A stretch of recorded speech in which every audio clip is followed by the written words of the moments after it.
Shri Mahavir institute of learning and education Bhua Orai Jalaun. जैसा कि आज का सब्जेक्ट है commands. Commands are type of sentence in which someone is being told to do something. Commands sentence के प्रकार है इंग्लिश में जिसमें समवन कोई किसी से कुछ कार्य करने के लिए कहता है। First, giving a command to someone else. जब हम किसी को कुछ कार्य करने के लिए कहते हैं। Whether you are giving a command to a single or a group of people, the form is the same.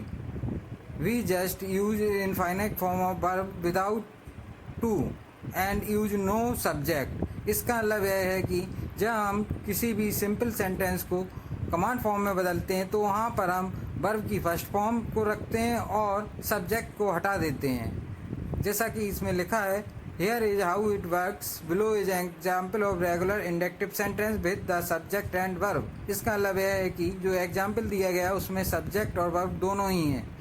Ram gets on plane, इसको कमांड फॉर्म में बदला गया तो गेट ऑन द प्लेन, यहाँ पर सब्जेक्ट को हटा दिया गया। अब हमें अगर राम को श्योर कराना है कि हम उसके बारे में बात कर रहे हैं तो हम उसे एक कॉमा करके लास्ट में लगा सकते हैं, get on the plane comma Ram. ऐसे ही अगर हम एक से अधिक लोगों के बारे में बात करते हैं तब भी हम वर्ब की फर्स्ट फॉर्म का ही प्रयोग करेंगे। क्लीन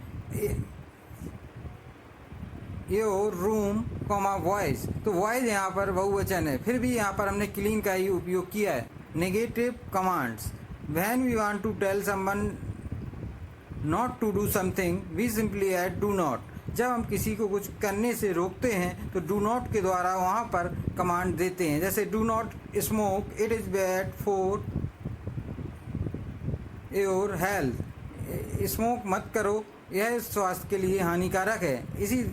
इसी तरह यदि सब कई लोगों के बारे में हम बात कर रहे हों तब भी हम डोंट यूज का ही प्रयोग करेंगे। Don't use too many plastic bags, they are bad for the environment.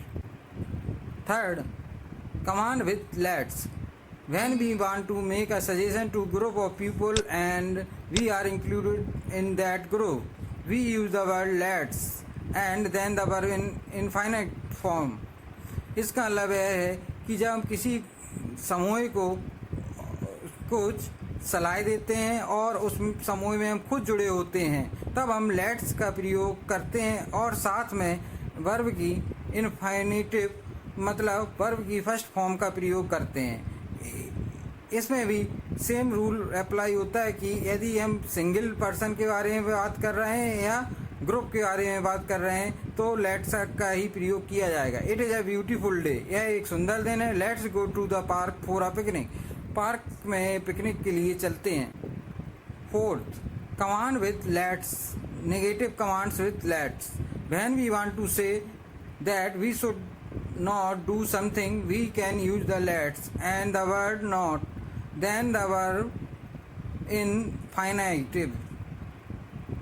इसका मतलब है जब हम किसी को कुछ करने नहीं चाहिए ऐसा सजेशन देते हैं तो हम लेट्स नॉट का प्रयोग करते हैं। Let's not watch television tonight, रात में टीवी नहीं देखनी चाहिए।